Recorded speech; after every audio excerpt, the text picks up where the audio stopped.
నిజంగా బాబా జీవిత చరిత్ర చెప్పడం, బాబా లీలలు చెప్పడం, ఎక్కడెక్కడ కేకలేశారో దాని వెనకాతల దృష్టాంతాలు ఏమిటో, ఏ స్థాయిలో వేశారో చెప్పవలసి వస్తే ఏ మామూలు మాటలా, సామాన్యమైన విశేషం అది. అంతటి మహాపురుషుడైన. అందుచేత మసీదులోనే ఉంటూ ఉండేవారు. అప్పుడప్పుడు చందనోత్సవంలో పాల్గొనేవారు, అప్పుడప్పుడు హిందూ ఉత్సవాల్లో పాల్గొనేవారు. ఇటు శ్రీరామనవమి వేడుకలు అయ్యేవి, అటు ఆ వేడుకలు అయ్యేవి.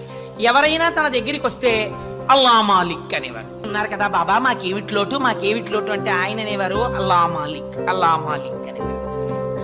అల్లా మాలిక్ అంటే నీకు నాకు కూడా ప్రభు ఒకడు ఉన్నాడు. ఆయన అల్లా. అల్లా అంటే నామరూపాలతో మీరు ఏ రూపంతో పిలవండి, నేను చెప్పాను కదా అది బ్రహ్మము. నేను శివుడు అంటారు, వేరొకరు కృష్ణుడు అంటారు, వేరొకరు శ్రీ మహావిష్ణువు అంటారు, వేరొకరు అల్లా అంటారు, వేరొకరు ఇంకో పేరుతో పిలుస్తారు. ఏ పేరుతో పిలిచినా అది బ్రహ్మం.